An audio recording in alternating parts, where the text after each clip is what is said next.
베어라. 어젯밤 무너지던 이 진을 일으켜 세운 것이 바로 이 목이었으니. 한 사람이 있었습니다. 제 이름을 스스로 묻고 남의 이름으로 가장 위험한 전장에 선 사람이었지요. 들키는 날에는 목이 달아날 비밀 하나를 갑옷 속 깊이 감춘 채로 말입니다.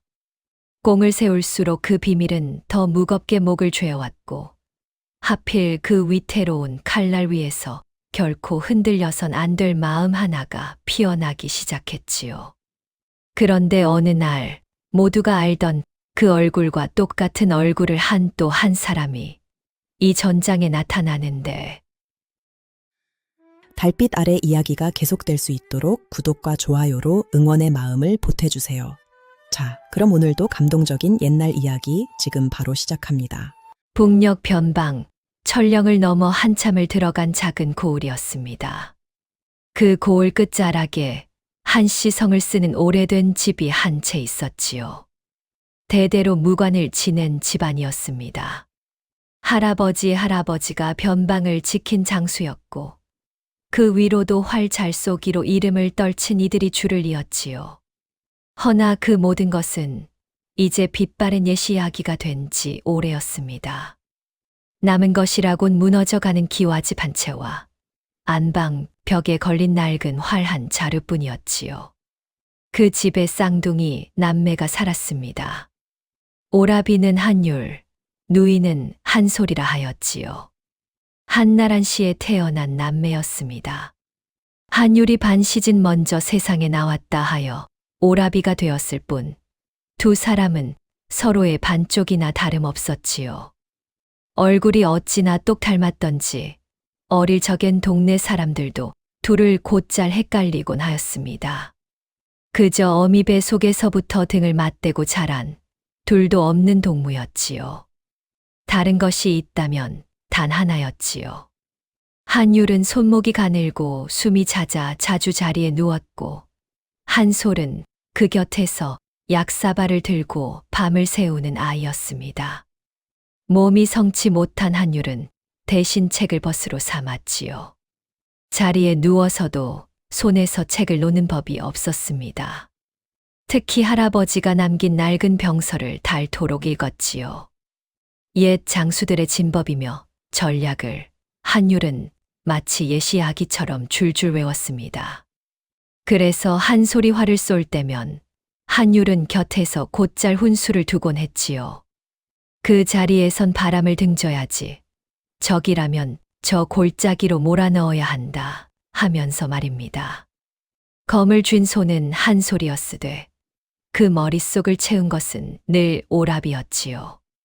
새벽이면 한솔은 남몰래 뒷산에 올랐습니다.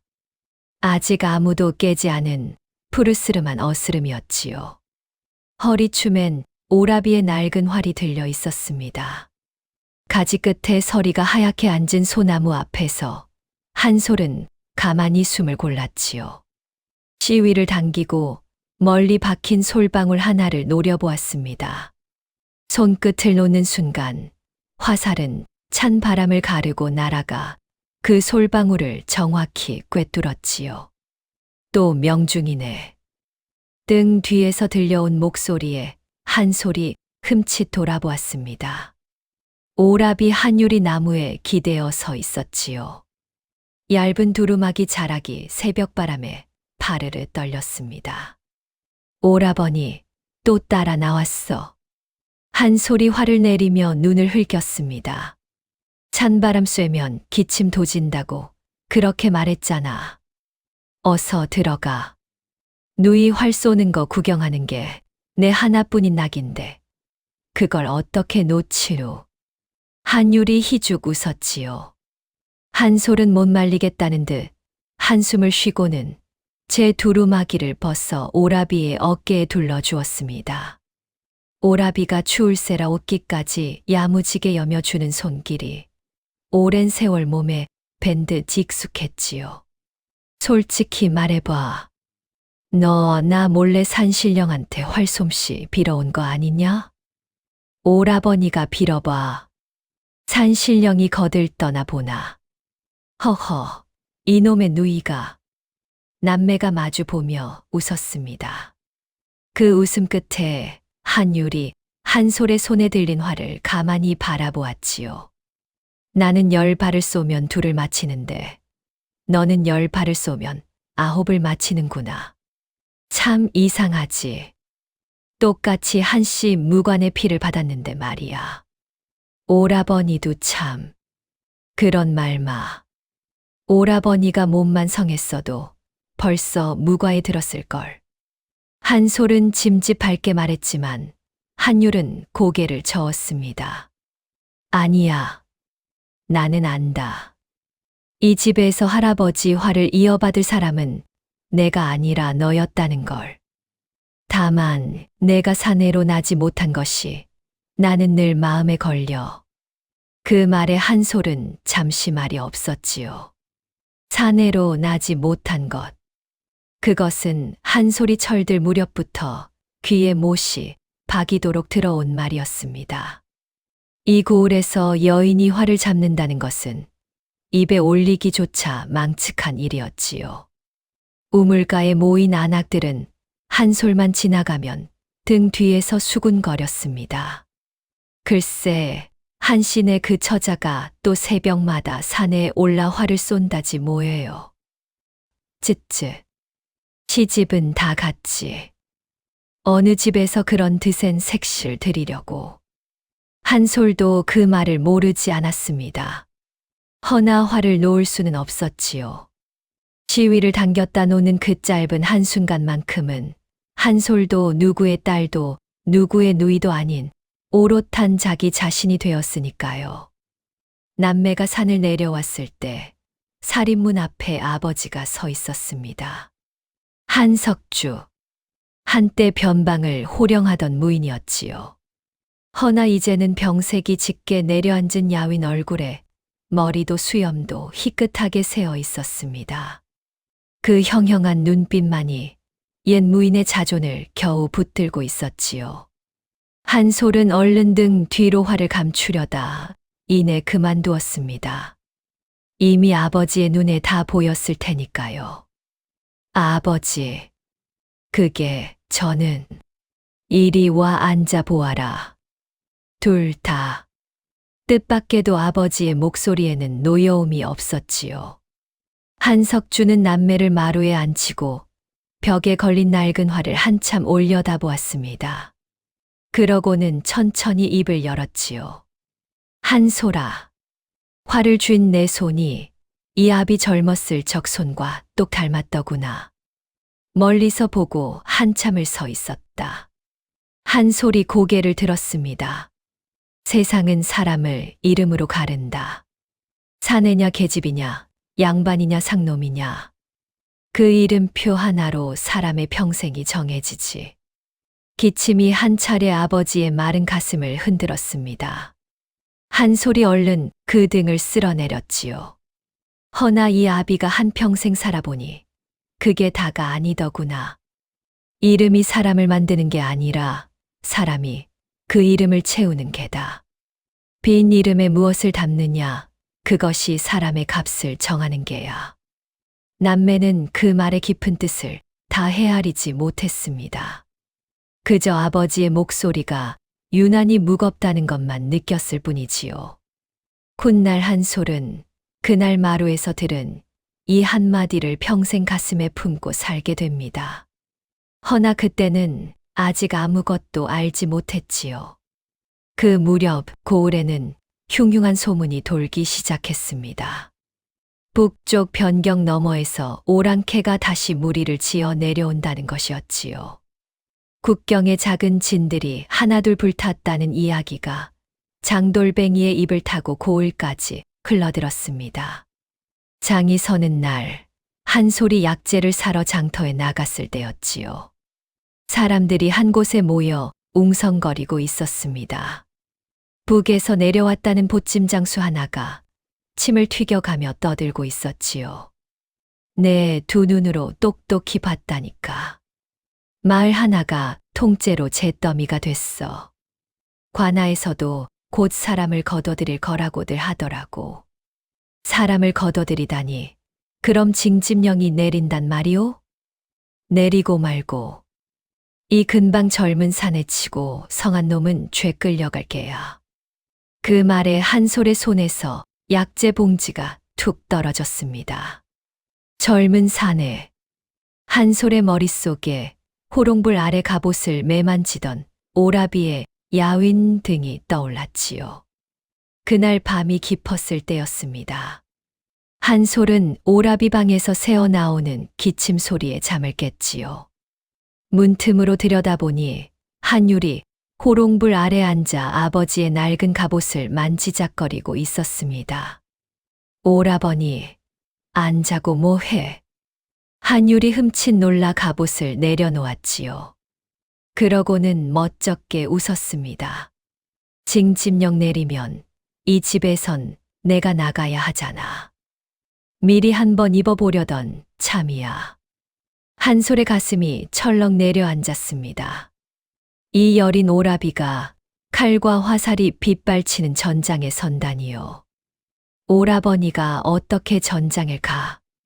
한솔이 방으로 들어가 그 갑옷을 빼앗듯 끌어안았습니다. 안 돼. 하루 산길만 걸어도 며칠을 알아눕는 사람이 다른 방도가 있을 거야. 내가 찾아볼게. 방도가 어디 있겠느냐, 한솔아. 한율이 가만히 누이의 손을 잡았지요. 도망이라도 친다면 이 집안은 비겁자의 집안으로 영영 낙인이 찍힐 게다.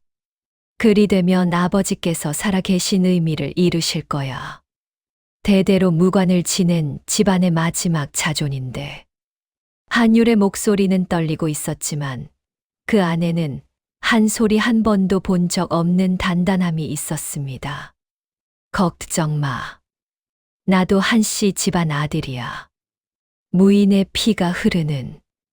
한솔은 차마 더 말을 잇지 못했지요. 그저 오라비의 차가운 손을 두 손으로 꼭 감싸 쥘 뿐이었습니다. 그 밤 두 사람은 좀처럼 잠을 이루지 못했지요. 무언가 거대한 것이 이 작은 집을 향해 천천히 다가오고 있었습니다. 허나 두 사람은 아직 알지 못했지요. 머지않아 한 사람이 다른 사람의 이름으로 살아가기 위해 제 이름마저 스스로 묻어야 하리라는 것을. 봄이 가고 여름이 깊어갈 무렵이었습니다. 끝내 올 것이 오고야 말았지요. 어느 아침 고을 관아에서 사령이 나왔습니다. 집집마다 대문을 두드리며 명부를 펼쳐 들었지요. 한씨 집 살인문 앞에서도 사령의 카랑한 목소리가 울렸습니다. 한씨 댁 자제 한율, 사흘 후 동틀역까지 고을 앞 너른 마당으로 나오렸다. 종군이니라. 방 안에서 책을 보던 한율의 손이 우뚝 멎었습니다. 마루에 있던 한솔도 들고 있던 반의 질감을 놓쳤지요. 올 줄 알았으나 막상 닥치니 온 집안의 공기가 얼어붙었습니다. 사령이 떠난 뒤에도 누구 하나 입을 떼지 못했지요. 먼저 침묵을 깬 것은 한율이었습니다. 한율은 천천히 일어나 벽에 걸린 아버지의 낡은 갑옷 앞으로 걸어갔지요. 가야지. 명부에 내 이름이 올랐으니. 오라버니. 한솔이 다가가 그 팔을 붙들었습니다. 제정신이야. 그 몸으로 거길 어떻게 가. 동틀역 마당까지 걸어가기도 전에 쓰러질 사람이. 한율은 대답하지 못했지요. 스스로도 알고 있었으니까요. 지난밤에도 기침으로 몇 번이나 잠을 깬 몸이었습니다. 그 몸으로 며칠을 행군하고 칼과 화살이 빗발치는 전장에 선다는 것은 곧 죽으러 가는 것과 다름없었지요. 그때 안방 문이 열렸습니다. 병석에 누워 있어야 할 아버지 한석주가 문지방을 짚고 겨우 몸을 일으켜 서 있었지요. 유라. 아버지의 목소리가 떨렸습니다. 이 아비가 몸만 성했어도 이 아비가 대신 갈 수만 있다면 평생 무인의 자존으로 버텨온 아버지였습니다.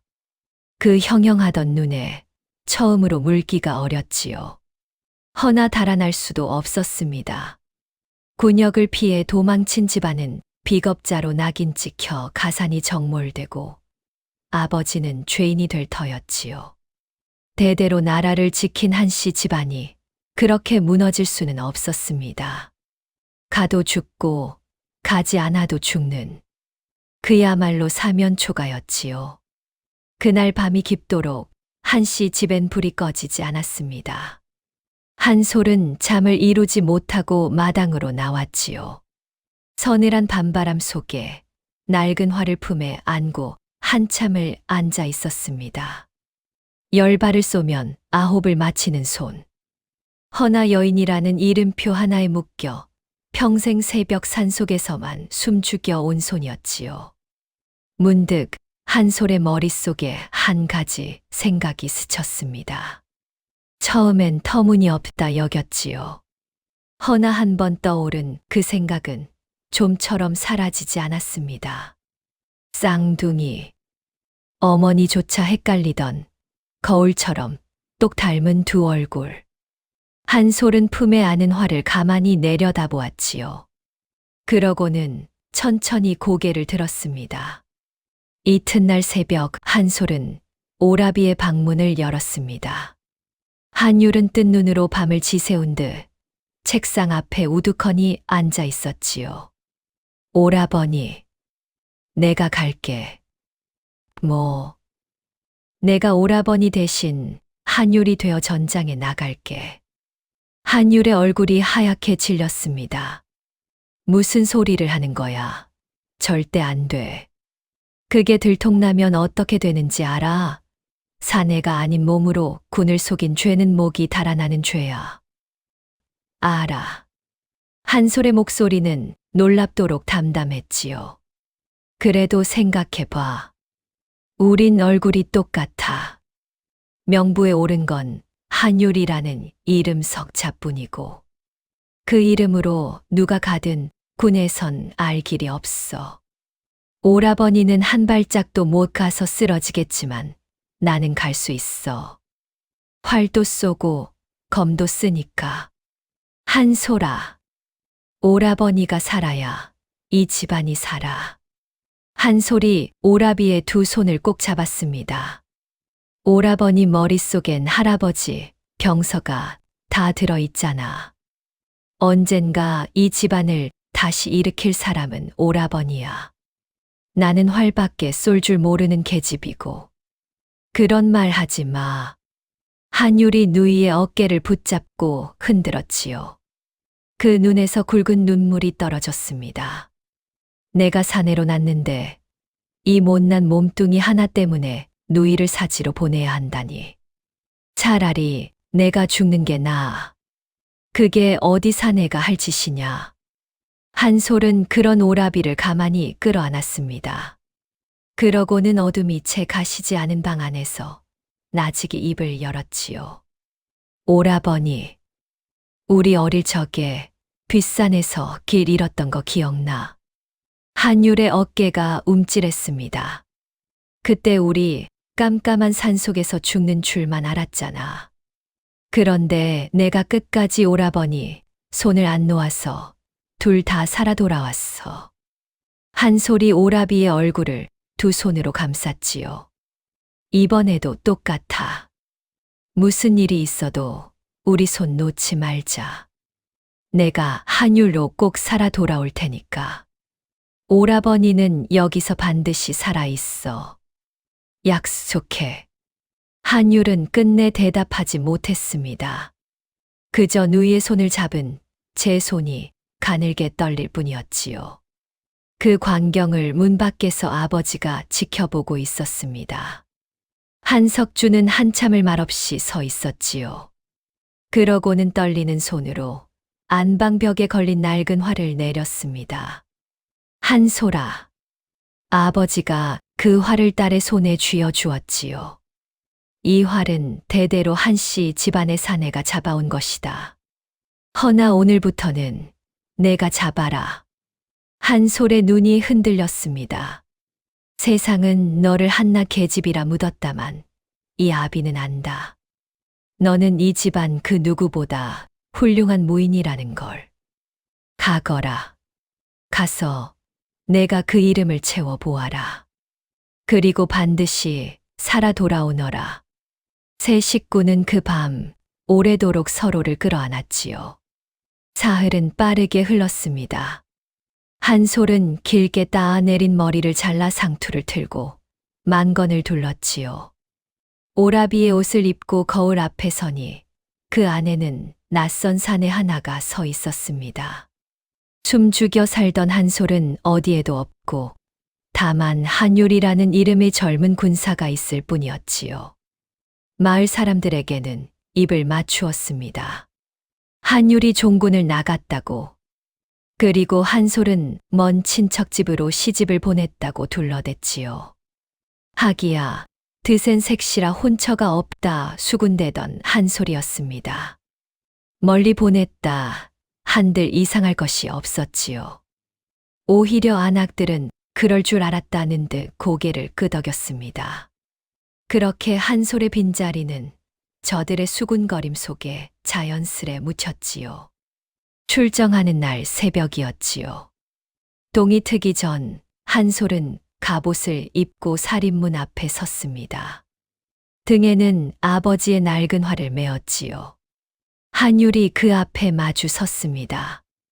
거울처럼 똑 닮은 두 얼굴이 서로를 바라보았지요. 한솔아, 꼭 살아 돌아와. 무슨 일이 있어도 우리 손 놓지 말자. 한솔이 오라비의 말을 받아 끝맺었습니다. 두 사람은 마지막으로 손을 꼭 마주 잡았지요. 그리고 한솔은 돌아섰습니다. 푸르스름한 새벽 어스름 속으로 한 사람의 군사가 뚜벅뚜벅 걸어 들어갔지요. 그 뒷모습을 한율은 살인문에 기대어 오래오래 바라보았습니다. 그 새벽 한솔이라는 이름의 처녀는 세상에서 자취를 감추었지요. 그리고 한율이라는 이름의 젊은 군사가 전장을 향해 첫 발을 내디뎠습니다. 남은 진짜 한율은 그날로 깊이 숨겨졌습니다. 마을 사람들은 한율이 전장으로 떠난 줄 알 터 그 얼굴이 고을에 어른거려서는 안 되었으니까요. 식구들은 그를 인적 드문 산자락의 먼 친척집으로 남몰래 옮겼고 빈집은 늙고 병든 아버지가 홀로 지켰지요. 허나 그때만 해도 두 사람은 알지 못했지요. 한 사람은 칼을 들고 전장에서 또 한 사람은 책을 들고 그 뒤를 쫓아 머지않아 둘 모두가 제 이름을 제 손으로 채워 가게 되리라는 것을. 한솔이 다다른 곳은 북녘 국경의 한 군영이었습니다. 고을을 떠나 며칠을 걷고 또 걸어 발이 부르트도록 당도한 곳이었지요. 끝없이 늘어선 막사와 흙먼지 속을 오가는 군졸들. 멀리 산등성이 너머로는 오랑캐의 봉화가 검붉게 피어오르는 곳이었습니다. 처음 며칠은 그야말로 살얼음판이었지요. 한솔은 매 순간 목소리를 낮추고 걸음걸이를 사내처럼 고쳐야 했습니다. 새 숨물 하나 뜨는 데에도 잠자리에 드는 데에도 마음을 졸였지요. 사내들 틈에서 숨 쉬는 일이 활을 쏘는 것보다 100배는 어려웠습니다. 다행히 한솔에게도 기댈 언덕이 하나 생겼지요. 덕보라는 늙은 군졸이었습니다. 변방에서만 20년을 굴렀다는 그는 투박해도 정이 깊은 사내였지요. 어이 신참, 한율이라 했나? 첫 끼니부터 굶을 셈이야? 덕보가 제 몫의 주먹밥을 뚝 떼어 툭 내밀었습니다. 고맙습니다.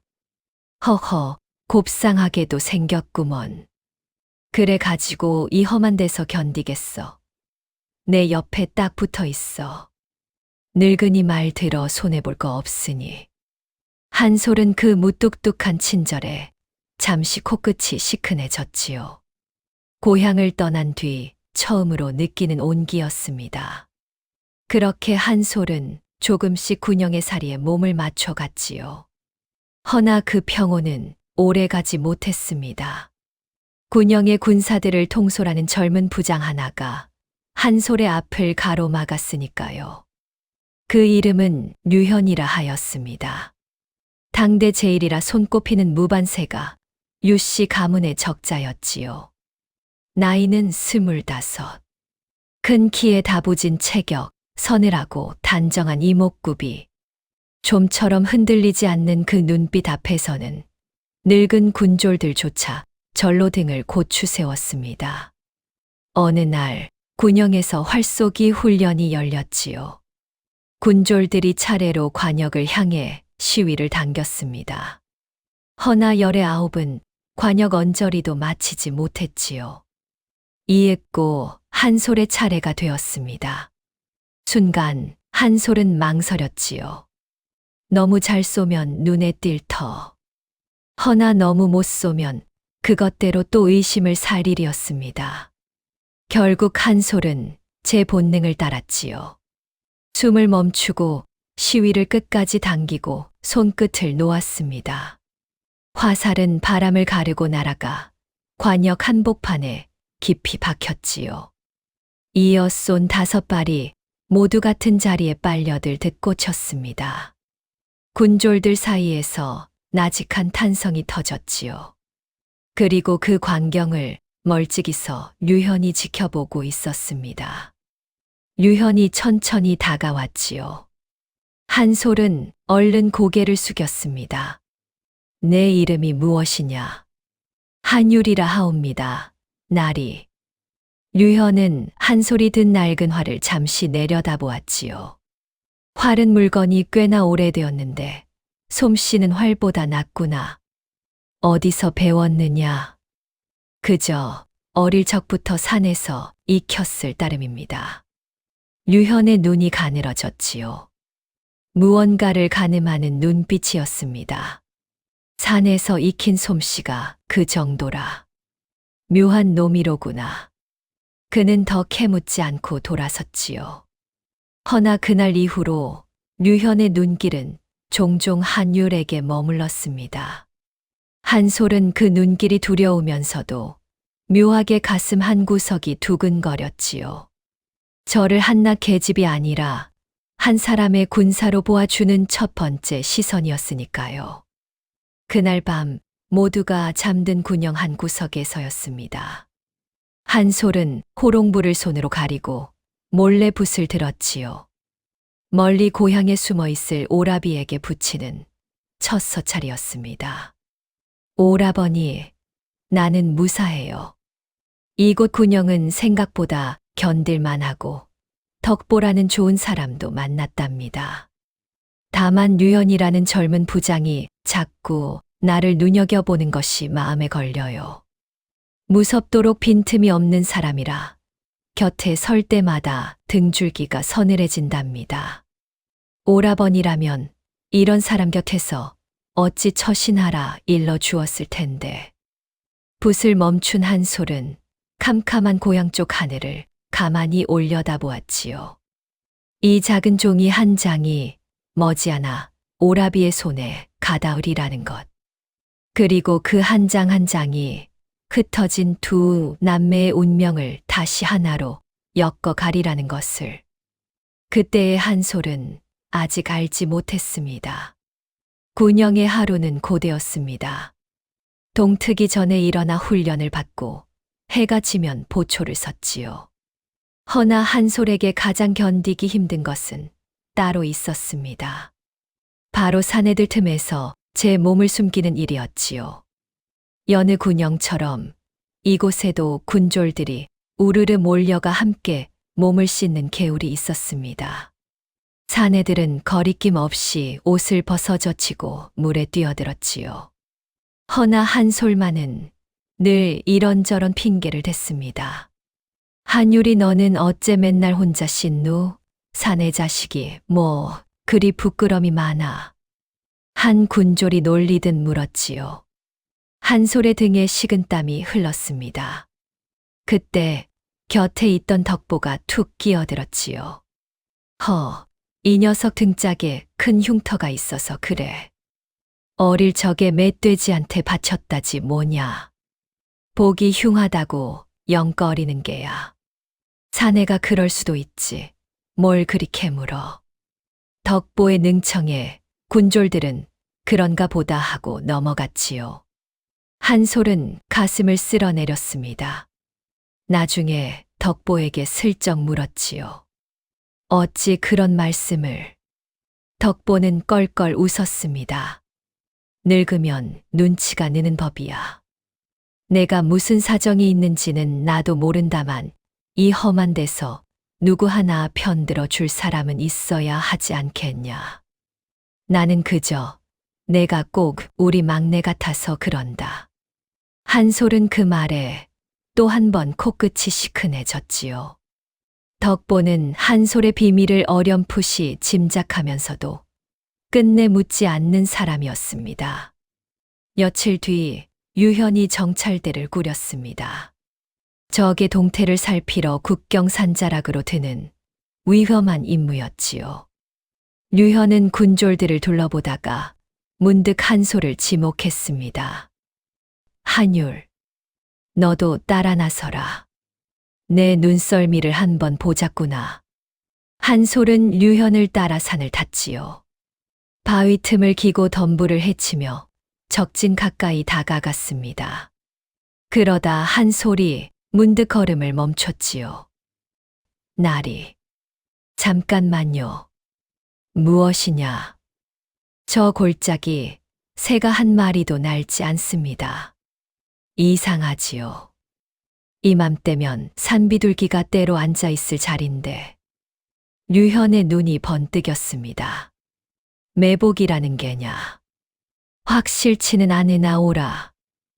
아니, 예전에 어른들께 들은 적이 있습니다. 짐승이 자리를 비운 골짜기엔 사람이 숨어 있는 법이라고. 한솔은 하마터면 오라버니라 할 뻔한 입을 다급히 다물었지요.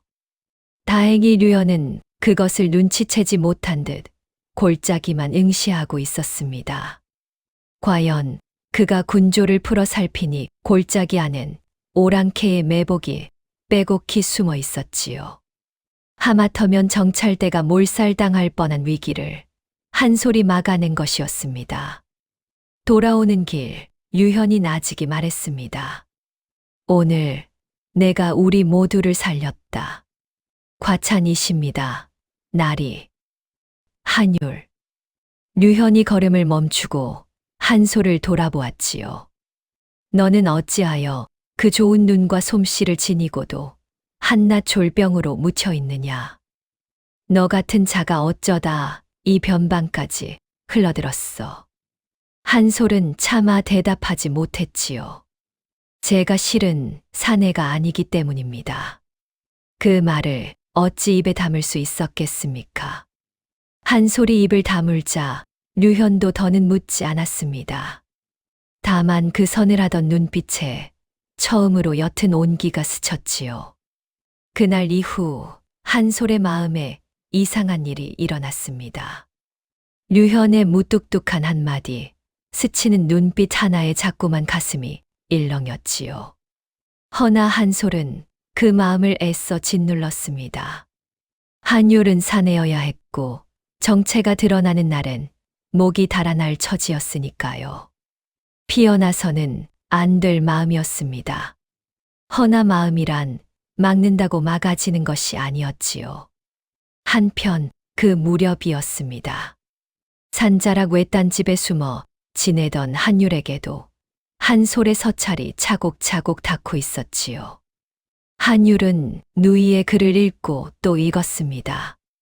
무사하다는 소식에 안도하면서도 가슴 한편이 무너져 내렸지요.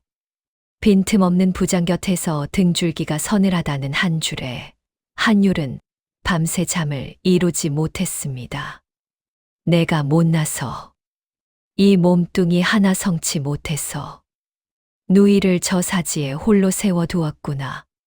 한율은 제 가느다란 손목을 내려다보며 주먹을 꼭 쥐었지요. 며칠을 그는 죄책감에 시달리며 식은마저 전폐하다시피 했습니다. 그러던 어느 밤이었지요. 한율의 눈에 보찜 속에 챙겨온 할아버지의 낡은 병서가 들어왔습니다. 순간 흐려져 있던 그의 눈에 불씨 하나가 일었지요. 그래. 내 몸은 못 쓰더라도 내 머리는 아직 살아있다. 한율은 자리를 박차고 일어났습니다. 누이가 칼로 싸운다면 나는 글로 싸우면 된다. 누이의 눈이 되고 누이의 길을 열어주면 되는 것이야. 그날부터 외딴 산집의 등불은 밤마다 꺼지지 않았지요. 한율은 할아버지의 병서를 처음부터 끝까지 파고들었습니다. 옛 장수들의 진법과 매복, 적을 속이는 계책을 하나하나 익혔지요. 그러고는 누이가 서찰에 적어보낸 군영의 지형과 적정을 낡은 종이 위에 옮겨 그렸습니다. 밤새 그 위에 길을 그렸지요.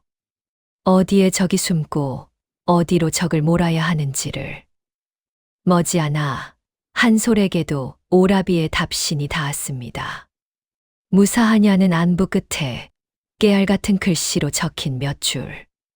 그 부장볕이 두렵거든 차라리 그의 눈에 들어라. 가장 가까운 곳이 때로는 가장 안전한 법이니.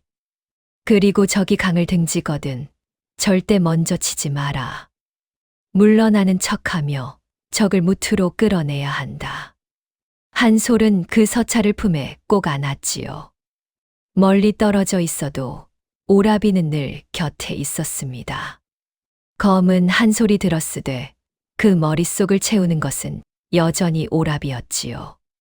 군영에 한솔을 곱지 않은 눈으로 보는 자가 하나 있었습니다. 변승호라는 군관이었지요. 출세에 눈이 밝고 윗사람에게는 굽실대면서 아랫사람은 짓밟는 자였습니다. 그는 진작부터 류현의 곁자리를 탐내고 있었지요. 헌데 어디서 굴러왔는지도 모를 졸병 한율이 자꾸 부장의 눈에 드니 속이 뒤틀릴 수밖에요. 어느 날 변승호가 한솔을 으슥한 곳으로 불러 세웠습니다. 한율이라 했나. 요즘 부장 날이께 꽤나 어여쁨을 받는 모양이더군. 그런 일 없습니다. 졸병 주제에 운이 좋았던 게지.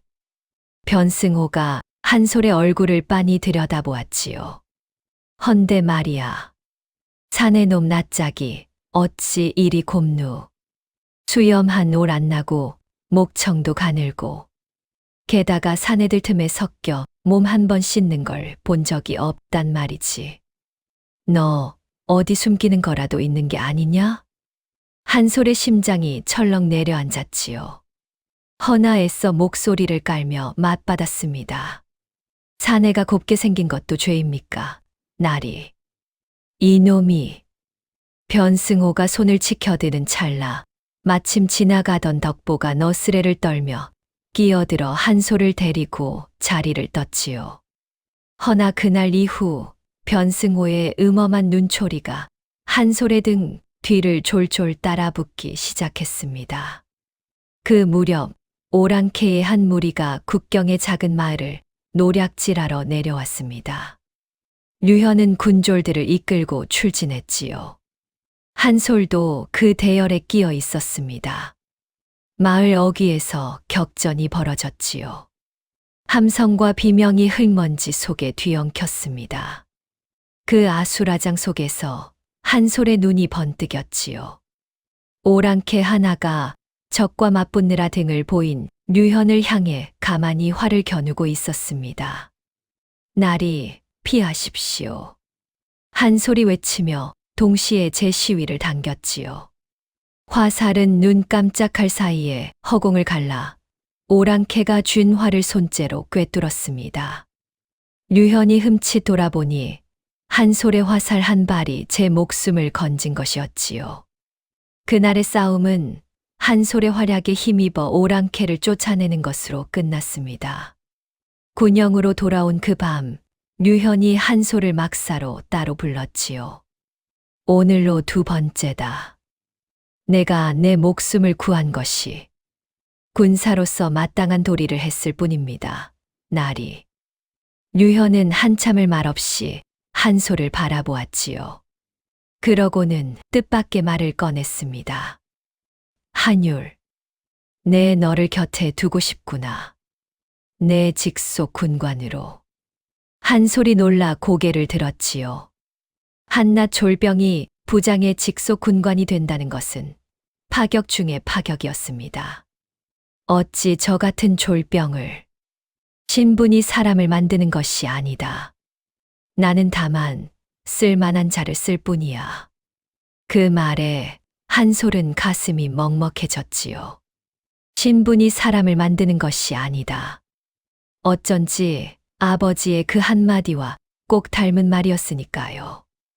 그날 밤 두 사람은 꺼져가는 모닥불 앞에 나란히 앉았습니다. 류현이 모처럼 속내를 비쳤지요. 나는 류씨 가문의 맞이로 났다. 당대에 제일 무반가의 적자라고 대하지. 허나 그 이름이 때로는 갑옷보다 무겁다. 류현이 타닥타닥 사위어가는 불씨를 바라보았습니다. 태어날 때부터 나는 이겨야만 하는 사람이었어. 져서도 안 되고 약해서도 안 되고 가문의 이름값을 못하는 순간 나는 아무것도 아니게 되지. 이런 말을 누구한테 해본 적도 없는데 한율이 내 앞에선 어쩐지 입이 가벼워지는구나. 한솔은 그 쓸쓸한 옆모습을 가만히 바라보았지요. 당대 제일의 새가 모두가 우러러보는 젊은 부장. 허나 그 화려한 이름 뒤에 이토록 외로운 사람이 숨어 있을 줄이야. 문득 한솔은 제가 이 사람과 닮았다고 생각했습니다. 한율이라는 이름에 묶여본 뒤 제 모습을 숨기고 사는 자신과 류현 역시 류씨 적자라는 이름에 묶여 제 약함을 숨기고 사는 사람이었지요. 나리께서도 그 이름을 채우느라 무던히 애쓰고 계시는군요. 한솔이 저도 모르게 중얼거렸습니다. 류현이 고개를 돌려 한솔을 물끄러미 바라보았지요. 모닥불 빛에 일렁이는 그 눈빛이 어쩐지 평소와 달랐습니다. 묘한 놈이야, 너는. 사내답지 않은 말을 하는구나. 한솔은 화들짝 놀라 얼른 고개를 숙였지요. 가슴이 사정없이 뛰었습니다. 이래서는 안 되는데. 이 마음을, 이 떨림을 들켜서는 안 되는데. 허나 그날 밤 두 사람 사이에는 분명 무언가가 흐르고 있었지요. 말로 다 할 수 없는 그러나 분명히 피어나고 있는 무언가가. 그리고 그 모든 것을 어둠 속에서 지켜보는 눈이 하나 있었습니다. 변승호였지요. 한낱 졸병이던 한율이 직속 군관에 오르고 부장과 밤늦도록 마주 앉아 있는 꼴이라니. 변승호의 시기는 이제 독한 의심으로 굳어가고 있었습니다. 저놈 아무래도 수상해. 내 반드시 그 꼬리를 잡고야 말 테다. 변승호는 그날부터 은밀히 한율의 뒤를 캐기 시작했지요. 여름이 끝나갈 무렵이었습니다. 오랑캐의 움직임이 부쩍 거칠어졌지요. 이제껏 작은 무리로 마을이나 노략질하던 것과는 달랐습니다. 수백을 헤아리는 무리가 국경의 큰 강을 건너 진을 친 것이었지요. 오랑캐 본대가 본격적으로 남하하기에 앞선 그 전초였습니다. 류현은 군사를 이끌고 강가로 나아갔지요. 허나 적의 형세를 살핀 군관들의 얼굴이 하나같이 어두워졌습니다. 적은 등 뒤에 강을 두고 가파른 언덕 위에 진을 치고 있었지요. 함부로 쳐올라갔다간 도리어 아군이 큰 피해를 입을 형국이었습니다. 변승호가 나섰지요. 무얼 망설이십니까? 단숨에 쳐올라가 짓밟으면 그만입니다. 허나 그 순간 한솔의 머릿속에 오라비의 서찰 한 줄이 또렷이 떠올랐습니다. 적이 강을 등지거든 절대 먼저 치지 마라. 물러나는 척하며 적을 무트로 끌어내야 한다. 한솔이 조심스레 입을 열었지요. 나리. 적이 강을 등지고 높은 곳에 있으니 먼저 치는 것은 위험합니다. 뭐라, 졸병 출신이 무얼 안다고 나서느냐. 변승호가 발끈했지만 류현이 손을 들어 그를 제지했지요. 말해 보아라, 한율. 한솔은 침을 삼키고 또박또박 말을 이었습니다. 적은 등 뒤가 강이라 물러설 곳이 없습니다. 그러니 죽기 살기로 싸우려 들 테지요. 그런 적을 정면으로 치면 우리만 손해입니다. 하오니 차라리 우리가 짐짓패한 척 물러나는 겁니다. 적이 승세를 잡았다. 여기고 언덕을 내려와 강을 등진 진을 스스로 풀고 쫓아오면 그때 평지에서 되돌아쳐 사로잡는 것이지요. 군막에 잠시 침묵이 흘렀지요. 류현의 눈이 깊이 빛났습니다. 유인이라. 류현은 그 계책을 받아들였지요. 이튿날 아군은 적과 부딪히자마자 짐짓 무너지는 척 등을 보였습니다. 한솔이 후미에서 일부러 깃발을 어지러이 흔들며 패주하는 신용을 했지요. 과연 언덕 위의 오랑캐는 그 꼴을 보고 환호하며 우르르 쏟아져 내려왔습니다. 강을 등진 든든한 진을 제 발로 버리고 평지로 밀려 나온 것이었지요. 바로 그때였습니다. 지금이다. 모두 돌아서라. 류현의 호령이 떨어지자 물러나던 아군이 일제히 창을 돌렸지요. 미리 양옆숲에 숨겨둔 복병이 함성을 지르며 적의 옆구리를 쳤습니다. 순식간에 오랑캐는 도간에 든 쥐신세가 되었지요. 그 한복판에서 한솔의 활이 불을 뿜었습니다. 적장이 말을 돌려 달아나려는 찰나 한솔의 화살이 그 말의 다리를 꿰뚫었지요. 거꾸러진 적장을 한솔이 단숨에 덮쳐 사로잡았습니다. 우두머리가 잡히자 오랑캐는 삽시간에 무너졌지요. 강가는 무릎 꿇고 항복하는 적들로 가득 찼습니다. 대승이었지요. 전투가 끝난 들판에 노을이 붉게 내려앉았습니다. 류현이 한솔에게로 다가왔지요. 오늘의 공은 온전히 내 것이다. 아닙니다. 계책은 그저 예전에 들은 것을 옮겼을 따름이고 누구에게 들었든 그 위태로운 순간에 그것을 떠올리고 제 손으로 적장을 사로잡은 것은 너다. 류현이 한솔의 어깨에 손을 얹었지요. 그 손길이 유난히 따스했습니다. 한율, 너는 내가 만난 그 누구보다 빛나는 사람이다. 한솔은 그 말에 그만 눈시울이 뜨거워졌지요. 평생 그센 계집, 시집 못 갈 처녀로만 불리던 자신이었습니다. 그런 자신을 빛나는 사람이라 불러주는 이가 세상에 있을 줄이야. 허나 그 벅참 뒤에는 서늘한 슬픔이 뒤따랐지요. 류현이 빛난다 부르는 것은 어디까지나 사내의 한율이었습니다. 이 마음이 깊어질수록 진실이 드러나는 날의 아픔도 깊어질 터. 한솔은 차오르는 마음을 애써 눌러 삼켰지요.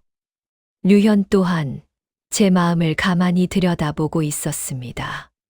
사내인 한율에게 어찌 이런 마음이 있는지 그 자신도 알 수 없었지요. 다만 한율의 곁에 있으면 갑옷처럼 무겁던 그 이름이 잠시 가벼워졌습니다. 그것이 류현으로서는 난생 처음 느껴보는 평온이었지요. 허나 이 대승이 누군가에게는 더욱 깊은 가시가 되었습니다. 변승호였지요. 제가 무모한 진격을 우기다 망신만 당한 그날. 한낱 졸병 출신이 세운 공으로 온 군영이 떠들썩하니 변승호의 속은 새카맣게 타들어갔습니다. 저 계책 졸병 따위가 혼자 떠올렸을 리 없어. 분명 뒤에 무언가가 있다.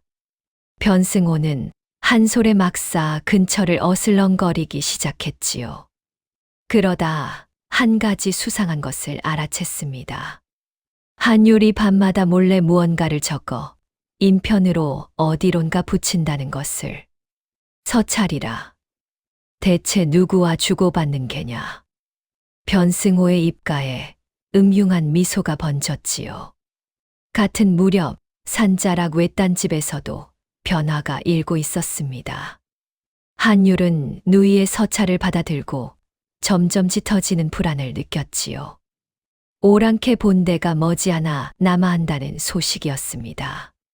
강가의 이번 싸움은 그저 거대한 폭풍의 전초에 지나지 않았지요. 서찰만으로는 부족하다. 한율은 그동안 써둔 병약을 끌어모았습니다. 적의 본대를 어찌 막을지 밤을 지새워 궁리한 계책들이었지요. 가야 한다.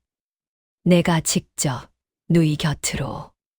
마침 한율이 적어둔 시무책 한 편이 인편을 통해 고을 수령의 눈에 들었던 터였습니다. 이만한 식견을 지닌 자가 어찌 산골에 묻혀 있느냐는 천거가 군영으로 올라가고 있었지요. 병약한 몸을 천천히 추스르며 한율은 길 떠날 채비를 시작했습니다. 누이가 칼을 들고 연기를, 이제 제가 책을 들고 쫓아갈 차례였지요. 변승호의 의심은 날이 갈수록 깊어졌습니다.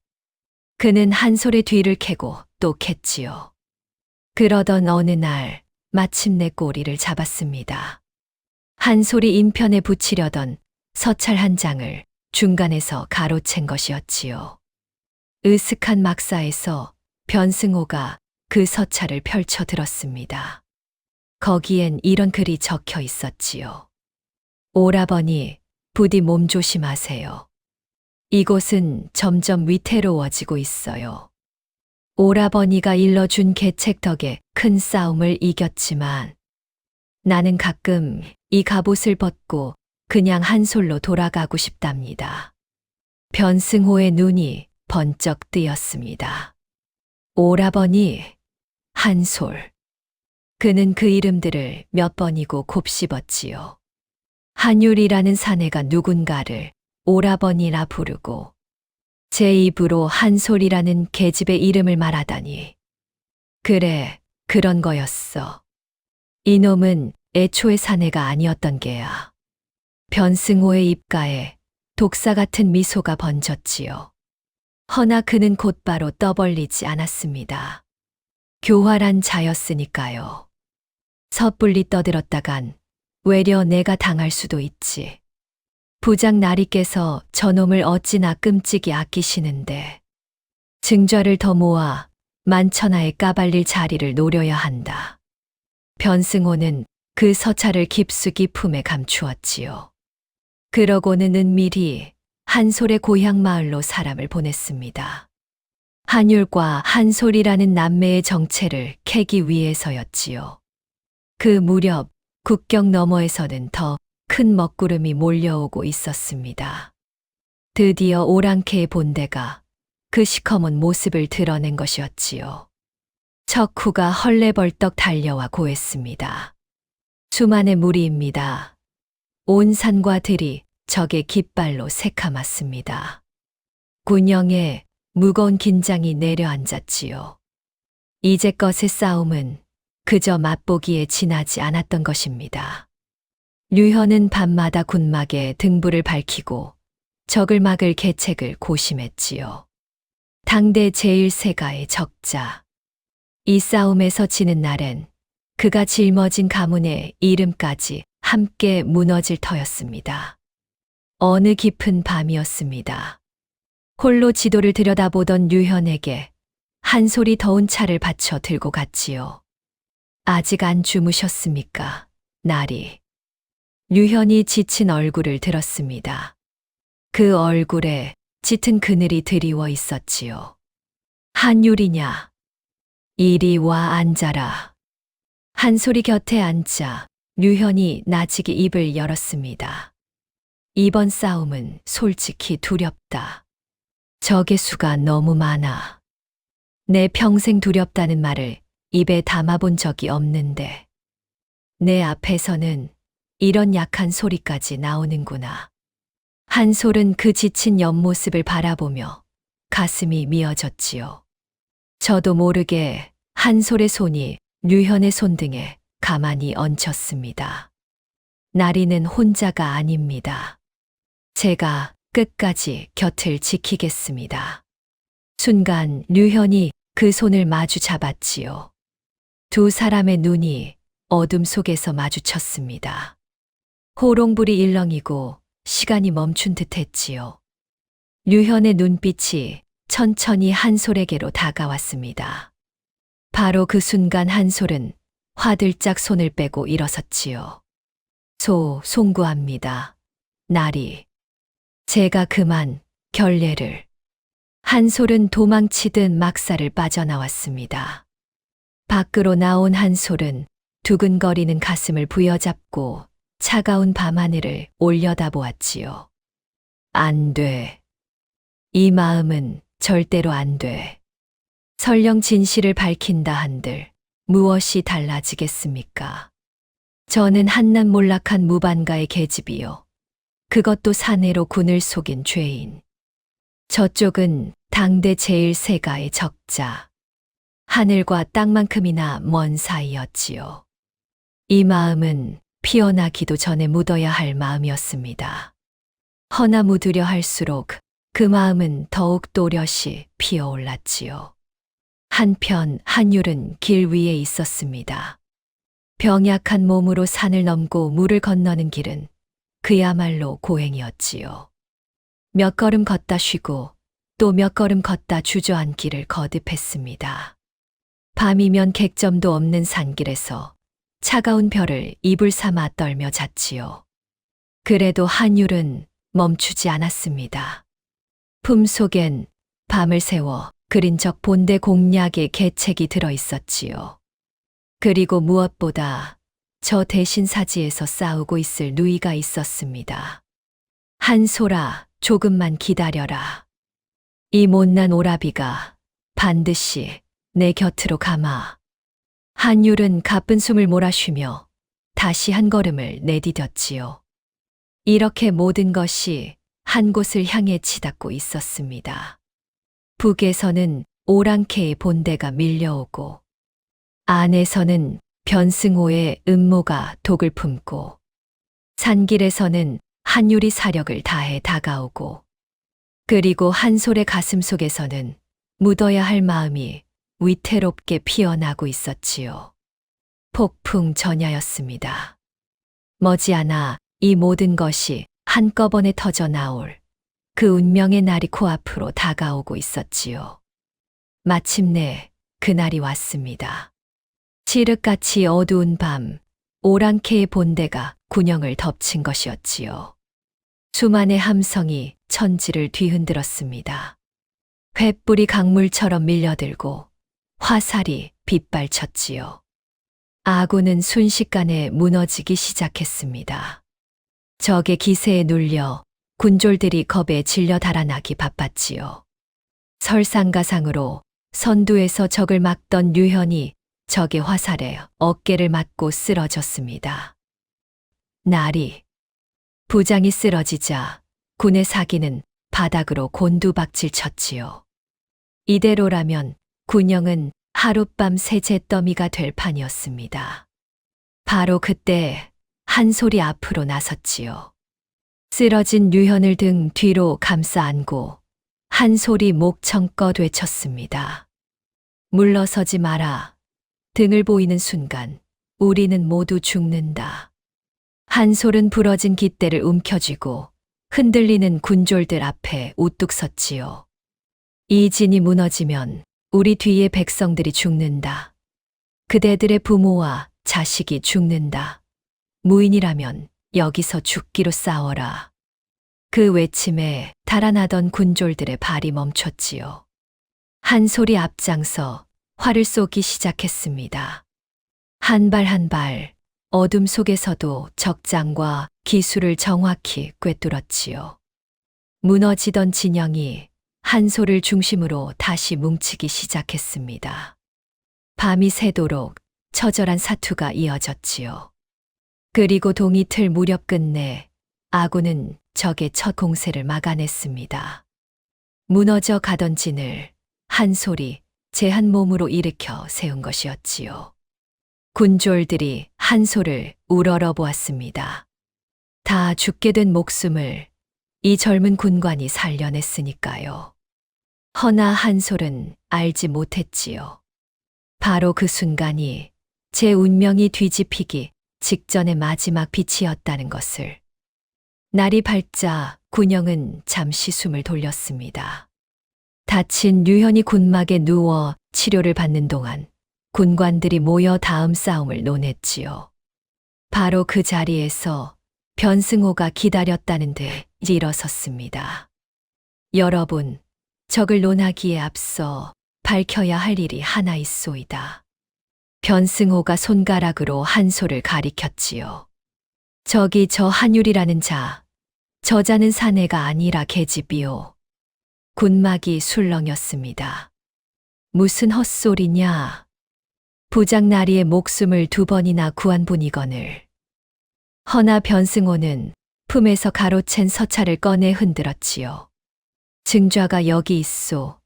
제 입으로 한솔이라는 계집의 이름을 적고 누군가를 오라버니라 불렀소. 게다가 그때 변승호가 고향으로 보냈던 자가 막 당도에 고했습니다. 사실이옵니다. 저자의 고향을 캐어보니 한씨 집엔 쌍둥이 남매가 있었는데 종군한 것은 오라비 한율이요. 누이 한솔은 시집을 갔다 하였습니다. 헌데 그 오라비가 병약하여 한 발짝도 떼지 못하는 자라 하니 지금 저기 선 자는 오라비를 사칭한 그 누이가 분명하옵니다. 군막이 발칵 뒤집혔지요. 모든 눈이 한솔에게로 쏠렸습니다. 한솔은 끝내 고개를 숙였지요. 더는 숨길 수 없는 일이었습니다. 그렇소. 나는 한율이 아니라 그의 누이 한솔이요. 탄식과 경악이 군막을 가득 메웠지요. 변승호가 일기양양하게 소리쳤습니다. 들으셨소. 계집의 몸으로 사내라 속이고 군을 능멸하고 나라를 기만한 죄, 이는 기군망상의 대죄요. 마땅히 목을 베어 군유를 세워야 하오. 군관들도 무겁게 고개를 끄덕였지요. 아무리 공이 크다 한들 군을 속인 죄는 곧 죽음이었습니다. 한솔은 그 자리에서 포박되어 형틀 앞으로 끌려나갔지요. 형장에 끌려나온 한솔은 그러나 고개를 떨구지 않았습니다. 오히려 형형한 눈으로 저를 둘러싼 자들을 똑바로 바라보았지요.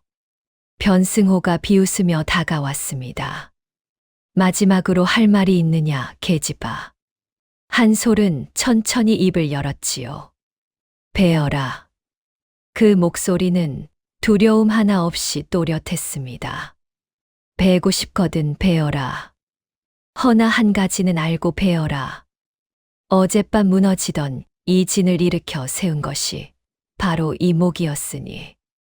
좌중이 물을 끼얹은 듯 조용해졌지요. 간밤에 제 목숨을 건진 그 군관이 바로 눈앞에 계집이었음을 누구도 차마 입을 떼지 못했습니다. 나는 사내로 군을 속였소. 그 죄 달게 받겠소. 허나 내가 이 전장에서 흘린 피와 이 손으로 구한 목숨들만은 결코 거짓이 아니오. 그 광경을 막사에서 겨우 몸을 일으킨 류현이 지켜보고 있었습니다. 어깨에 붕대를 감은 채 비틀거리며 형장으로 나온 그였지요. 류현의 얼굴은 새하얗게 질려 있었습니다. 한율이 여인이었다니. 제가 곁에 두고 목숨을 맡기고 마음마저 흔들렸던 그 사람이 처음부터 자신을 속이고 있었다니. 배신감과 혼란, 그리고 차마 이름 붙일 수 없는 또 다른 감정이 한꺼번에 밀려들었지요. 류현은 한솔을 바라보았습니다. 한솔도 그런 류현을 마주 보았지요. 두 사람의 눈빛이 허공에서 얽혔습니다. 허나 류현은 끝내 아무 말도 하지 못했지요. 당대 제1세가의 적자, 군유를 세워야 할 부장. 그 자리에서 그는 한낱 죄인을 위해 입을 열 수 있는 사람이 아니었습니다. 류현이 괴로운 듯 천천히 고개를 돌렸지요. 그 외면이 한솔에게는 그 어떤 칼보다 깊이 박혔습니다. 형 집행은 코앞에 닥친 적의 다음 공세가 끝난 뒤로 미뤄졌습니다. 한솔은 군영 한 구서 차디찬 옥에 갇혔지요. 모든 것을 잃었습니다. 이름도 명예도 그리고 마음을 주었던 사람마저. 멀리서 오랑캐 본대가 다시 진군을 준비하는 북소리가 둥둥 울려왔지요. 어둠은 그 어느 때보다 깊었습니다. 차디찬 옥안. 한솔은 무릎을 끌어안고 어둠 속에 웅크려 있었습니다. 손목엔 거친 포승이 감겨 있었지요. 멀리서 들려오는 오랑캐의 북소리가 밤의 정막을 둥둥 울렸습니다. 모든 것이 끝난 듯 했지요. 이름도 잃고 명예도 잃고 무엇보다 마음을 주었던 사람마저 끝내 등을 돌렸습니다. 류현의 그 외면이 자꾸만 가슴을 후벼 팠지요. 내가 대체 무얼 바랐던 걸까? 한솔은 메마른 웃음을 흘렸습니다. 애초에 사내로 군을 속인 죄인. 당대 제1세가의 적자가 저 같은 죄인을 위해 무얼 해 줄 수 있었겠습니까? 바라서는 안 될 것을 바란 제 마음이 어리석었을 뿐이지요. 그때 옥문 밖에서 인기척이 났습니다. 덕보였지요. 그는 옥지기의 눈을 피해 슬그머니 다가왔습니다. 한유라. 아니, 이제 뭐라 불러야 하나. 덕보 아저씨. 한솔의 눈에 그렁그렁 눈물이 맺혔지요. 미안해요. 끝까지 속여서. 아저씨한테까지. 덕보는 한참을 말없이 있다가 껄껄 웃었습니다. 이 녀석아. 내가 진작에 짐작했다 하지 않았느냐. 내가 사내든 계집이든 그게 무슨 대수냐. 넌 이 늙은이가 평생 본 군사 중에 가장 용감한 군사였어. 그것만은 변하지 않는다. 덕보가 창살 사이로 주먹밥 하나를 슬쩍 밀어 넣었지요. 먹어둬라. 무슨 일이 있어도 사람은 굶으면 못 쓰는 게야. 한솔은 그 거칠고 따뜻한 손을 바라보며 끝내 울음을 터뜨렸습니다. 세상 모두가 등을 돌린 자리에서도 이렇게 손을 내미는 이가 있었지요.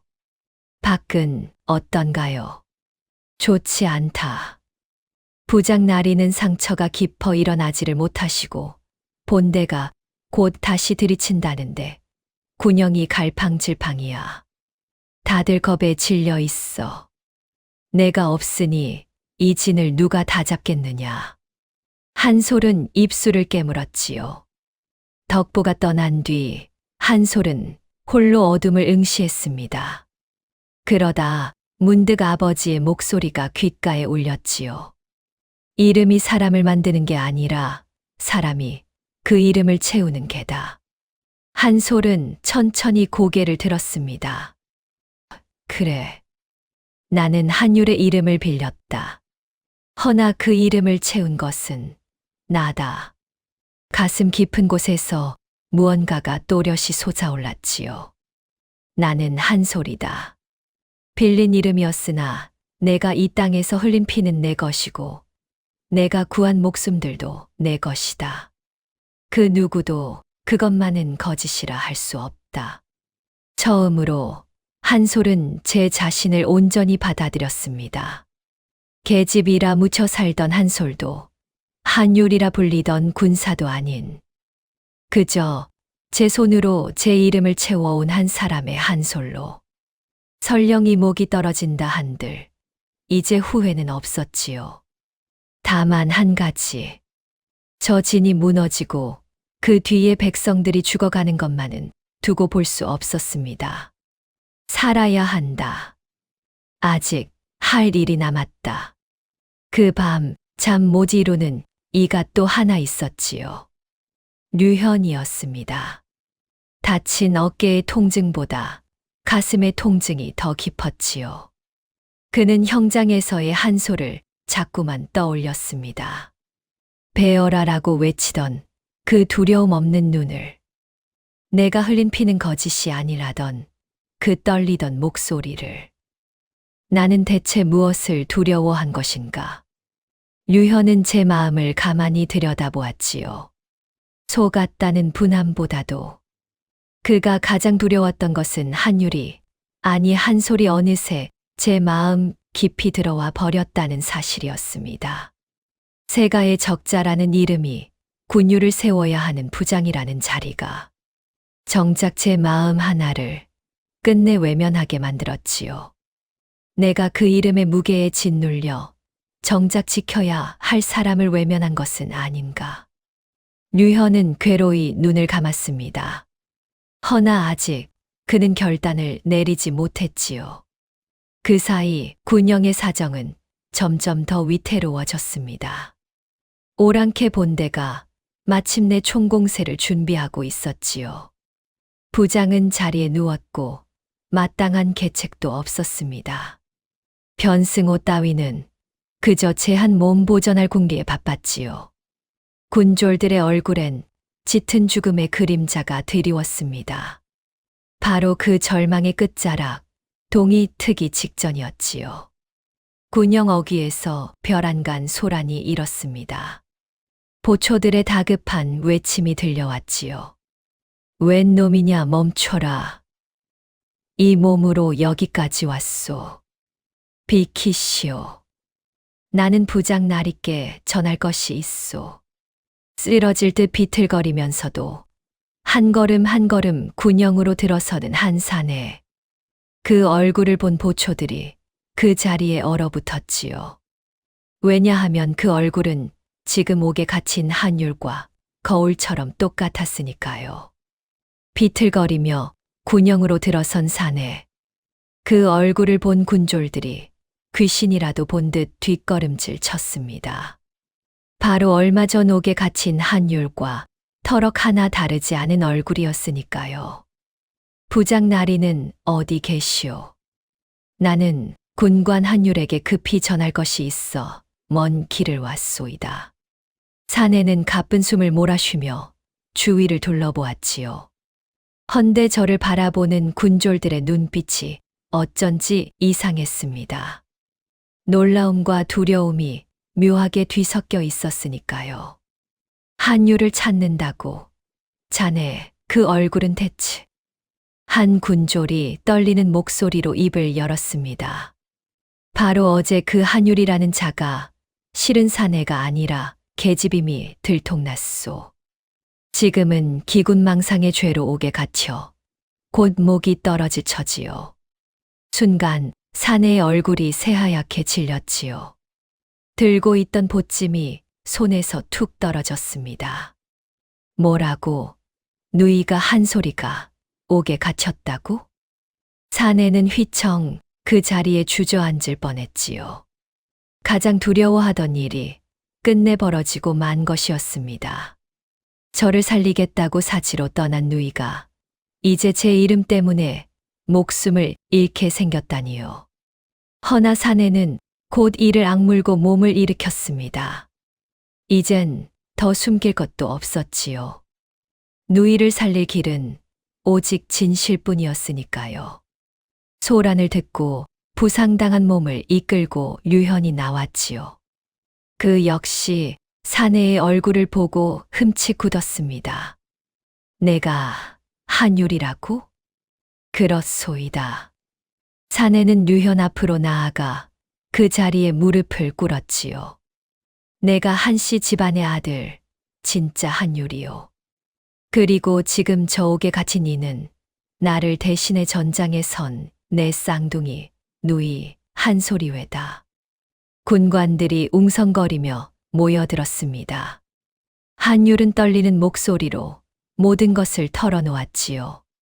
징집령이 내렸을 때 명부에 오른 것은 사내인 나였소. 허나 나는 보다시피 한 발짝 떼기도 버거운 병약한 몸. 도망치면 우리 집안은 멸문을 당할 처지였소. 그때 내 누이가 제 발로 나섰소이다. 한율의 눈에서 굵은 눈물이 흘러내렸습니다. 누이는 나 대신 내 이름을 쓰고 이사지로 걸어 들어왔소. 약한 오라비를 살리겠다고, 무너지는 집안을 일으키겠다고. 저 아이가 여기서 세운 모든 공은 결코 거짓이 아니오. 누이는 나라를 속인 것이 아니라 제 목숨을 걸고 나라를 지킨 것이오. 좌중이 숙연해졌지요. 변승호가 다급히 끼어들었습니다. 속지 마십시오. 저것은 그저 죄인을 두둔하려는 수작일 뿐. 수작이라. 한율이 변승호를 매섭게 노려보았지요. 수작인지 아닌지는 지금부터 내가 증명하겠소. 한율은 품에서 달고 다른 종이 뭉치를 꺼냈습니다. 밤을 지새워 그린 적 본대 공략의 계책이었지요. 나는 지난 몇 달간 누이가 보내온 서찰로 이곳 지형과 적의 동태를 낱낱이 익혔소. 그리고 저 오랑캐 본대를 깰 방도를 여기 모두 적어 두었소이다. 한율이 지도를 펼치고 가쁜 숨을 가다듬으며 말을 이었습니다. 적은 수만이라 하나 그 수가 곧 약점이오. 저들이 이 군영에 닿으려면 반드시 북쪽 좁은 골짜기를 지나야 하오. 그 많은 무리가 좁은 길로 밀려들면 제 아무리 대군이라도 한 줄로 늘어설 수밖에 없지요. 우리가 그 골짜기 양편 높은 곳에 불과 활을 숨겨 두었다가 적이 골짜기 한복판에 들었을 때 앞뒤를 막고 친다면 수만의 대군도 독 안의 쥐가 될 것이요. 군관들의 눈이 번쩍 뜨였지요. 절망뿐이던 군영에 한 줄기 빛이 비치는 순간이었습니다. 류현은 한율의 지도를 한참 동안 들여다보았습니다. 그러고는 천천히 고개를 들었지요. 그의 눈은 더 이상 흔들리지 않았습니다. 옥문을 열어라. 군관들이 술렁였지요. 변승호가 펄쩍 뛰었습니다. 부장날이 기군망상의 죄인을 어찌. 닥쳐라. 류현의 목소리가 군영을 갈랐습니다. 군을 속인 죄는 전쟁이 끝난 뒤 마땅히 물을 것이다. 허나 지금 이 순간 저 진을 일으켜 세울 수 있는 자는 한솔, 그 사람뿐이다. 나는 죄가 아니라 사람을 본다. 류현은 비틀거리는 몸으로 직접 옥을 향해 걸었지요. 옥문이 열렸습니다. 류현이 갇혀있던 한솔 앞에 섰지요. 두 사람의 눈이 다시 마주쳤습니다. 나리. 한솔. 류현이 처음으로 그 이름을 불렀지요. 미안하다.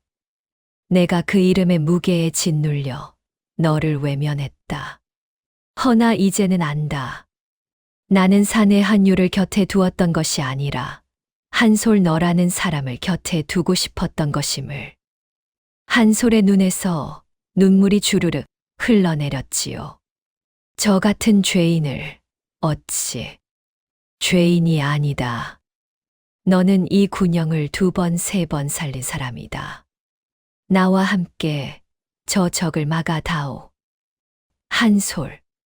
류현이 한솔에게 손을 내밀었습니다. 한솔은 그 손을 마주 잡았지요. 옥문이 열리고 한솔이 빗속으로 걸어 나왔습니다. 그리고 그 순간 한솔의 두 눈이 화등잔만하게 커졌지요. 저만치 한 사내가 서 있었으니까요. 병약한 몸을 가누느라 위태로이 비틀거리면서도 저를 향해 환히 웃고 있는 바로 오라버니 한율이었습니다. 오, 오라버니? 한솔은 제 눈을 의심했지요. 멀리 외딴 산자락에 안전히 숨어 있어야 할 오라버니가 그 약한 몸으로 어찌 이 사지까지 왔단 말입니까? 오라버니. 한솔은 정신없이 달려가 오라버니를 와락 끌어안았습니다. 그러고는 황급히 그 야윈 얼굴과 앙상한 어깨를 더듬어 살폈지요. 이게 어찌 된 거예요? 그 몸으로 이 먼 길을 어떻게 온 거예요? 어디 다친 데는 없어요. 또 어디 아픈 데는. 제 목이 떨어지게 생긴 마당에 오라비의 안색부터 살피는 누이였습니다. 눈물 범벅이 되어 제 몸을 더듬는 누이를 보며 한율은 끝내 울음을 터뜨렸지요. 이 녀석아. 내가 죽을 고비에 섰는데 아직도 오라비 걱정이 먼저냐. 그래도 오라버니가 그 몸으로. 한율은 떨리는 손으로 누이의 뺨에 흐르는 눈물을 닦아 주었습니다. 미안하다. 너를 그 사지로 홀로 떠밀어 놓고 나만 이리 멀쩡히 살아있는 게 내내 죄스러웠다. 그래서 왔어. 더는 너 혼자 그 짐을 지게 둘 수 없어서. 약속했잖니. 무슨 일이 있어도 서로 손 놓지 말자고. 두 남매는 다시 한번 서로를 꼭 끌어안았지요. 이젠 내 곁에서 함께 싸우마. 너는 칼을 들어라. 길은 이 오라비가 열 테니. 멀리 떨어져 각자의 싸움을 하던 두 반쪽이 마침내 하나로 만나는 순간이었습니다. 동력 하늘이 붉게 밝아 오고 있었습니다. 저 멀리 오랑캐 본대의 진군 북소리가 점점 가까워졌지요. 허나 이제 군영의 공기는 달라져 있었습니다.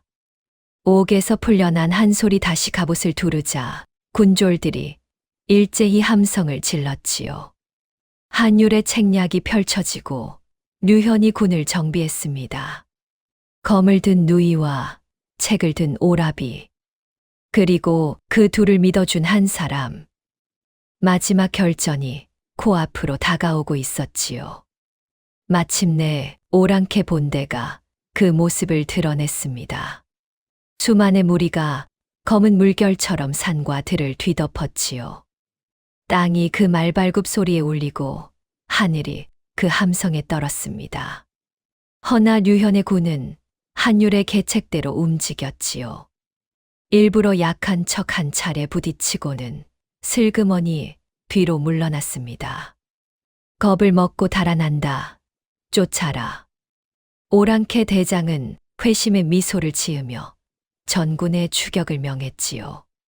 그렇게 적의 대군은 제 발로 북쪽 좁은 골짜기로 꾸역꾸역 밀려들었습니다. 수만의 무리가 골짜기 한복판을 가득 메웠을 때 높은 벼랑 위에서 한율이 손을 번쩍 들었지요. 지금이요, 불을 놓아라. 순간 골짜기 양편에서 불화살이 비 오듯 쏟아졌습니다. 미리 쌓아둔 마른 장작과 기름에 불이 옮겨붙자 골짜기는 삽시간에 불바다가 되었지요. 앞선 길은 굴러내린 바위로 막히고 뒤로는 아군이 길목을 끊었습니다. 빠져나갈 곳 없는 수만의 대군이 좁은 골짜기 안에서 서로 뒤엉켜 아비규환을 이루었지요. 한율이 말한 그대로 독 안에 든 쥐가 된 것이었습니다. 허나 궁지에 몰린 짐승이 가장 무서운 법. 오랑캐 대장이 정의의 기병을 끌어모아 아군의 한 곳을 죽기 살기로 들이쳤습니다. 그 사나운 기세에 아군의 한쪽 진이 우지끈 밀리기 시작했지요. 조금만 더 뚫리면 적이 그 틈으로 쏟아져 나올 판이었습니다. 막아라. 저곳이 뚫리면 끝이다. 류현이 목이 터져라 외쳤지만 부상당한 몸으로는 한계가 있었지요. 바로 그 절체절명의 순간 한 사람이 말을 박차고 그 한복판으로 뛰어들었습니다. 한솔이었지요. 다시 갑옷을 두른 한솔의 두 눈은 그 어느 때보다 형형이 빛났습니다. 이제는 정체를 숨길 것도 두려워할 것도 없었지요. 빌린 이름이 아닌 제 이름으로 서는 첫 싸움이었으니까요. 한솔의 활시위가 올 때마다 적병이 추풍낙엽처럼 고꾸라졌습니다. 화살이 떨어지자 검을 뽑아든 한솔이 적진을 가르고 들어가니 그 누구도 감히 앞을 막지 못했지요. 무너지던 아군의 진이 한솔을 중심으로 다시 굳건히 일어섰습니다. 마침내 한솔은 오랑캐 대장과 정면으로 우뚝 마주섰지요. 대장이 집채만 한 기세로 언얼도를 내리쳤지만 한솔은 몸을 낮춰 그 칼날을 아슬아슬 흘려보내고는 번개같이 품을 파고들어 단칼에 그를 베어 넘겼습니다. 와! 적의 대장이 말 아래로 고꾸라지자 오랑캐 본대는 완전히 무너졌지요. 우두머리를 잃은 무리는 불바다 속에서 우왕좌왕 흩어졌습니다. 지금이다. 전군 돌격하라.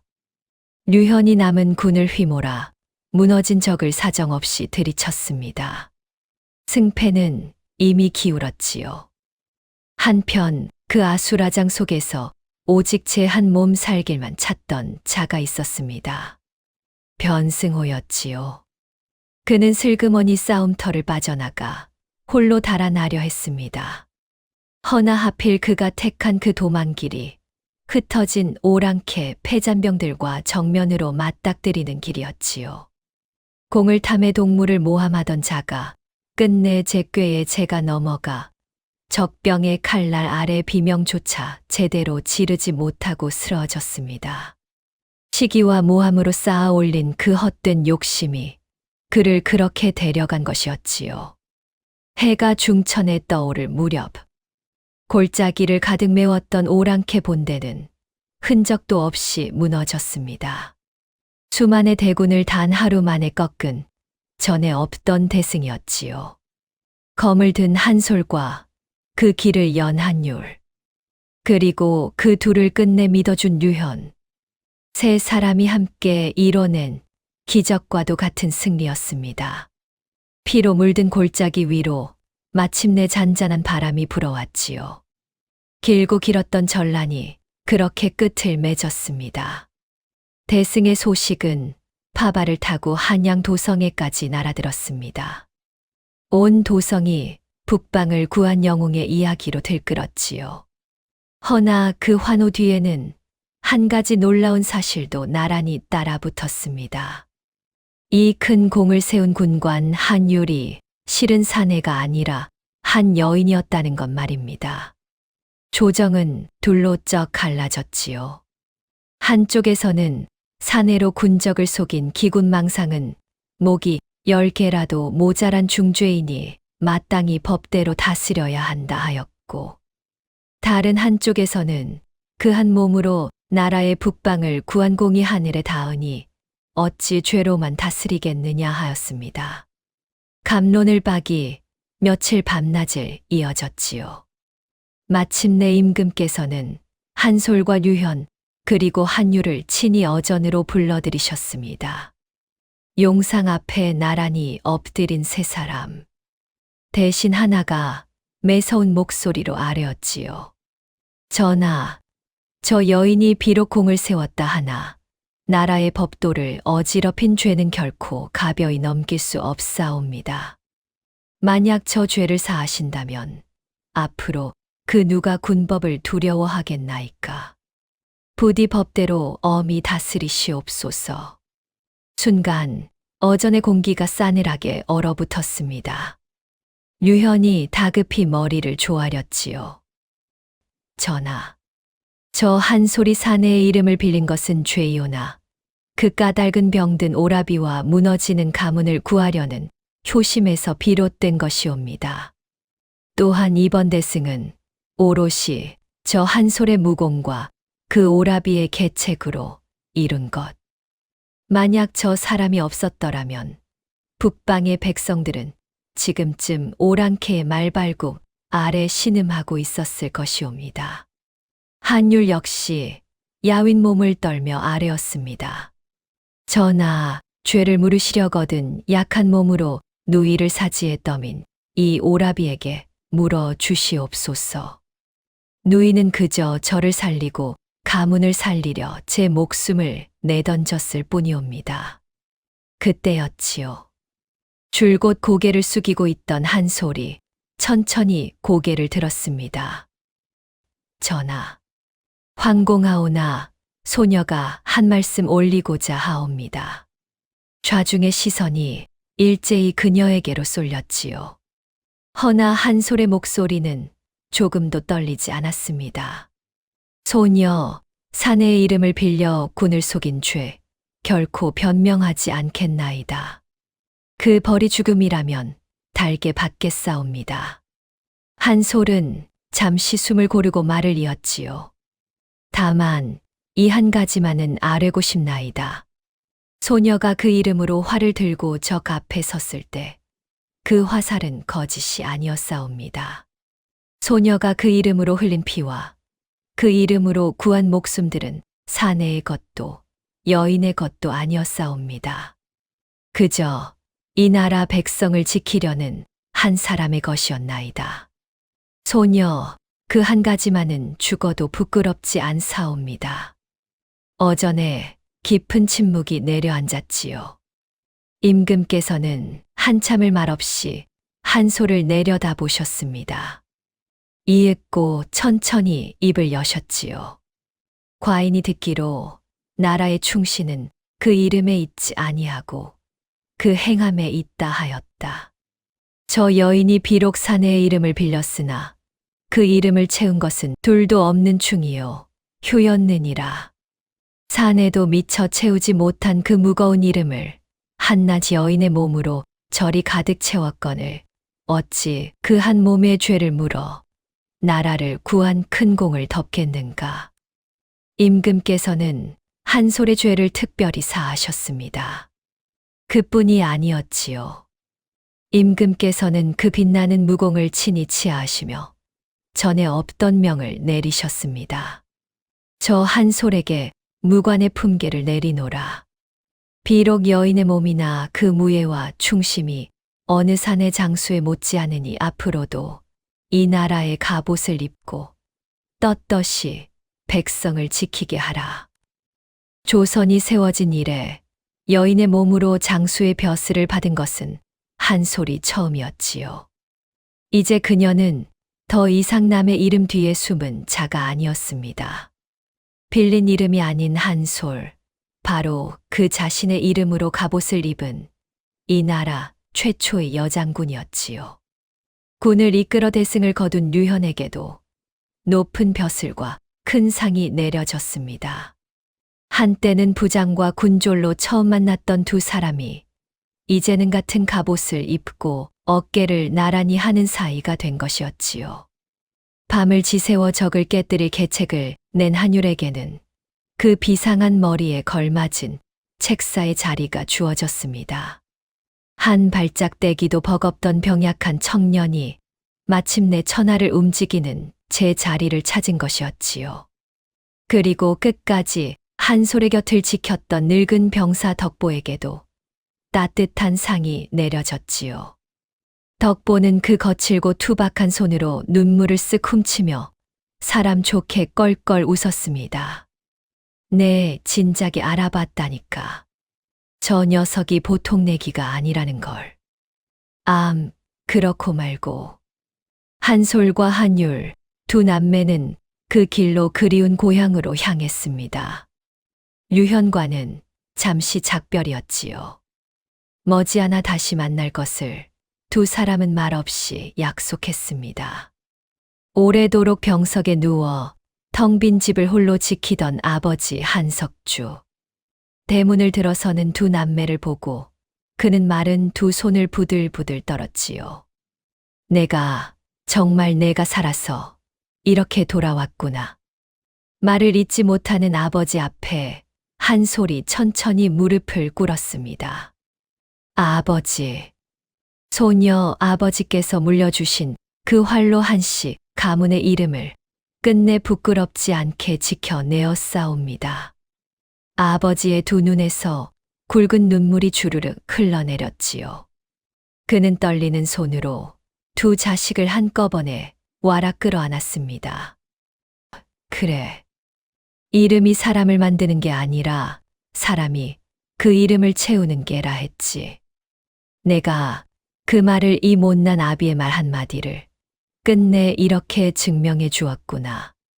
무너져 가던 한씨 무반가의 낡은 뜰에 참으로 오랜만에 환한 웃음꽃이 피어났지요. 한때 한소를 두고 드센 색시라 수군대던 마을 사람들도 이제는 그녀를 두고 나라를 구한 자랑스러운 딸이라 입을 모았습니다. 거짓으로 빌려 입었던 소문은 바람에 흩어지고 그 자리엔 참된 이름 하나가 우뚝 남은 것이었지요. 이듬해 봄, 한솔과 류현은 마침내 백년 가약을 맺었습니다. 한때는 죄인이라 그 마음을 깊이 묻어야 했던 여인이 이제는 온 나라가 우러르는 사람이 되어 그 어느 가문에도 꿀릴 것 없이 사랑하는 이의 곁에 떳떳이 섰지요. 류현은 그제야 비로소 깨달았습니다. 제 어깨를 평생 짓누르던 세가의 적자라는 그 무거운 이름이 한소를 만나 사람을 사람으로 보는 법을 배운 뒤에야 비로소 제대로 채워졌다는 것을 말이지요. 세월은 물처럼 흘렀습니다. 한율은 조정의 든든한 책사가 되어 약한 몸으로도 수많은 백성을 살리는 계책을 냈지요. 아버지는 두 자식이 이룬 영화를 흐뭇이 바라보며 더없이 평안한 노년을 보냈습니다. 멀리 떨어져 각자의 싸움을 하던 두 반쪽은 이제 한 하늘 아래에서 자주 만나 도란도란 옛 이야기를 나누었지요. 그리고 이따금 온 식구가 옛집에 모이는 날이 있었지요. 한솔이 남편 류현과 함께 친정을 찾고 한양의 한율도 짬을 내어 내려오는 날이면 무너져 가던 한씨 가문의 낡은 뜰에는 다시 도란도란 웃음소리가 가득 찼습니다. 그런 어느 맑은 새벽이었지요. 한솔은 그 옛날처럼 재가 나고 자란 옛집 마당에 서서 활시위를 가만히 당겼습니다. 시린 새벽 공기를 가르고 화살 하나가 곧게 날아가 관역 한복판에 깊이 박혔지요. 허나 이제 그 활은 더 이상 누군가의 이름을 빌리기 위한 것이 아니었습니다. 세상의 눈을 피해 묻혀 살기 위한 것도 아니었지요. 그저 한솔 그 자신의 것이었습니다. 마루 끝에서 그 모습을 흐뭇이 바라보던 한율이 조용히 미소 지었지요. 검을 든 누이와 책을 든 오라비. 세상이 정해준 이름에 갇히지 않고 끝내 제 손으로 제 이름을 가득 채워낸 두 사람이었습니다. 그리고 그 두 남매는 그 옛날의 약속처럼 끝내 서로의 손을 놓지 않았지요. 이름이 사람을 만드는 것이 아니라 사람이 그 이름을 채우는 법이니까요. 이 이야기에서 제 마음에 가장 오래 남은 장면이 있어요. 한밤의 야습으로 진이 무너지고 모두가 등을 보이며 달아나던 그 순간이었지요. 한솔은 부러진 깃대를 두 손으로 움켜쥐고 홀로 그 자리에 우뚝 섰습니다. 빌린 이름으로 선 자리였지만 무너지던 그 진을 다시 일으켜 세운 것은 다른 누구도 아닌 한솔 그 자신이었어요. 저는 그 장면에서 아버지가 들려줬던 한마디를 오래 떠올렸답니다. 이름이 사람을 만드는 게 아니라 사람이 그 이름을 채우는 법이다. 빌린 이름이든 제 이름이든 그 자리를 부끄럽지 않게 채워낸 사람은 결국 한솔이었구나. 그런 생각을 했답니다. 이름이 사람을 만드는 게 아니라 사람이 그 이름을 채운다. 400년이 지나도 가만히 곱씹게 되는 말이지요. 여러분들께서는 어느 장면이 가장 마음에 남으셨나요? 댓글로 들려주시면 정말 반갑겠습니다. 오늘 이야기를 마치며 한솔처럼 남장을 하고 전장에 섰던 여인들의 이야기 가만히 더 들려드릴까 합니다. 사실 한솔 같은 인물은 옛 이야기 속에 제법 많았답니다. 조선 후기에는 여성 영웅소설이라는 것이 크게 유행했거든요. 홍계월전이나 방암린전 같은 이야기인데 여주인공이 남장을 하고 과거에 급제하고 전장에 나가 외적을 무찌릅니다. 어떤 이야기에서는 여주인공이 대장이 되어 제 남편의 부하장수로 두고 군유를 엄히 다스리기까지 해요. 그리고 한솔이 오라비를 대신해 정장에 나선 그 발상도 그냥 나온 게 아니에요. 조선에서 군역은 보통 16살에서 60살 사이의 남자에게 지워졌는데 돈이나 배를 주고 남을 대신 세우는 대립이라는 일이 실제로 꽤 흔했답니다. 물론 누이가 오라비를 대신해 간다는 건 이야기 속 상상이지만요. 누군가를 대신해 그 자리를 진다는 그 마음만은 그 시절에 정말 닿아있던 셈입니다. 이야기 속 한솔의 활솜씨도 빼놓을 수 없지요. 조선에서 무관을 뽑던 무과시험은 그 중심이 바로 활쏘기였습니다.